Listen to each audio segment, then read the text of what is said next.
Okay, welcome.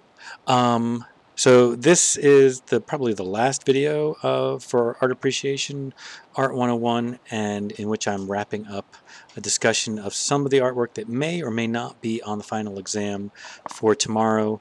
And if you remember, in our last lecture in class on Friday, we went through a number of the images and just talked about some of the things to say on the final exam, other than just simply identifying the work, the artist, and the date. And so, but there were a few works of art that we didn't get to. So I'm just going to talk about those works just a little bit more, but also keep in mind that there are 3 wrap-up videos from last fall that go over almost all the images one more time. So if you wanted to watch those would give you some more information as to what to say on the test about each of these works. So St. Francis in Ecstasy, we talked about this painting, number 1. Remember, you can always get some points just remembering it's a painting, in this case an oil painting on panel. 2, that we talked about it in relation to a couple of themes. We talked about it in terms of narrative and the way it tells a story. We talked about it in terms of art and faith, the fact that it is a religious image, and not just a religious image, but an image about religiosity. It is about someone experiencing a religious moment, and about how artwork is sometimes religious artwork serves multiple roles, and one of the roles is as a guidepost about the ways to be pious. But most importantly, we talked about this painting in terms of its page structure, in terms of the geometry, the corner-to-corner diagonals, and the divisions of thirds and halves, and how those things relate to the way the composition works, how the composition plays off of that geometry.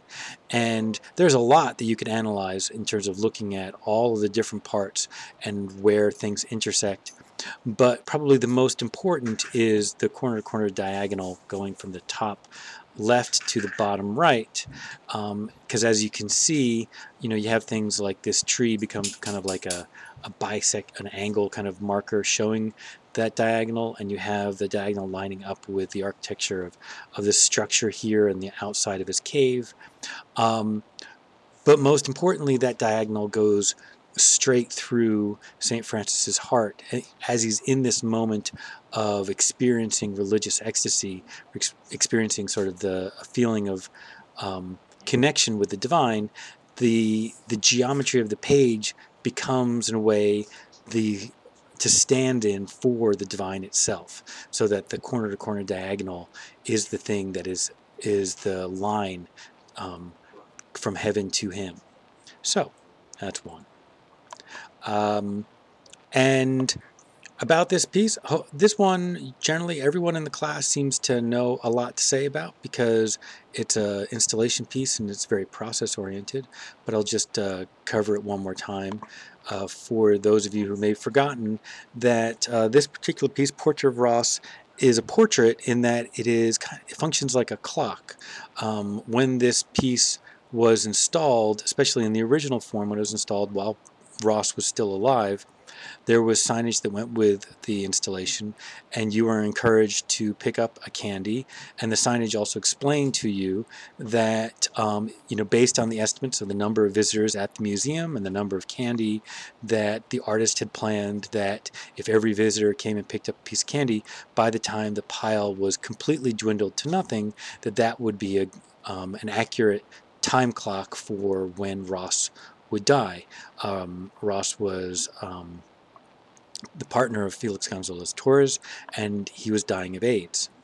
And so it's a conceptual piece, but I saw one version of this in Chicago about a decade ago, and it is kind of an interesting experience to be, implicated in the art and implicated in the life behind the art as you're participating. Even though at the time when I saw the installation, it was already after the fact. Okay, this is another work that I talked extensively about in terms of uh, thinking about geometry and page structure. This is a painting, an oil painting. It's Baroque. It's French. It's by Poussin. But the main reason that we talked about it, I mean, to some degree, it exemplifies a lot of the qualities of Baroque painting. That the actions are very extreme, the gestures of the figure, especially, are very dramatic, and the lighting is also extremely dramatic. Although you can see that Poussin doesn't really embrace the sort of tenebrrism of Caravaggio, or even the version of that you see in a Rubens. There's a lot more mid-value light in an average Poussin painting. But the most interesting thing that we talked about with this painting was, once again, how it uses the corner-to-corner diagonals and the other geometry in the page, the divisions of half and divisions of half and divisions of diagonals, and thirds, because one of the things that, when you examine this painting and you note what the painting is about, right? This is a story from the early Roman Republic, kind of a foundation story about how Rome became Rome, and it's a story about a horrific, awful action, right? The pillaging and the total destruction of another people, including the killing of innocents, killing of babies, and defenseless old people, and the raping of women, and all of that, right? So it's just horrific. And then in the scene, there's all these extreme dramatic gestures. So and all this amount of people, all this clutter, you would think that this would be an extremely busy, active painting. And yet, when you stand in front of it, there's this sense of stillness, right? And the stillness comes from the way everything lines up so neatly with the geometry, the way this leg lines up, right? It becomes part of this triangle, strange way to pronounce triangle, that lines up with the corner-to-corner diagonal, and how all of these elements line up with measurements about the geometry of the page. And it's that very kind of consonant placement of everything in a way that connects with the geometric organization of the page that creates this sense of stillness and quiet, despite the fact that it should be the most cacophonous of scenes. So, onward. This may be the last one we're talking about today. So once again, you can get points just for remembering that it is a painting. It is definitely a painting. Even more so if you can remember that Delacroix was a Romanticist. And if you can kind of remember how Delacroix and Ingres kind of represented these two competing points of view about Romanticism in France, then that would also help.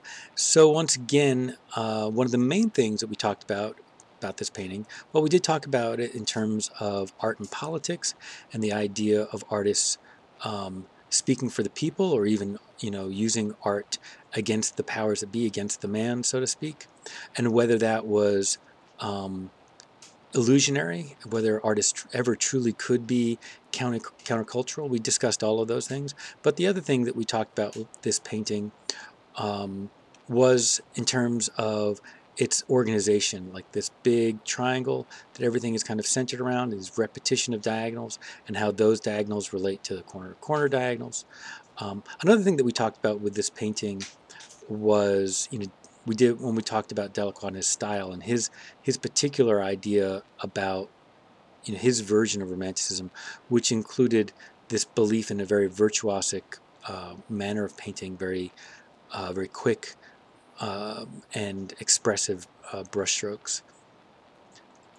All right, that is it. So don't forget, there is 3 other lectures that are from last year that will cover a lot of the other stuff, especially if you weren't in class on Friday.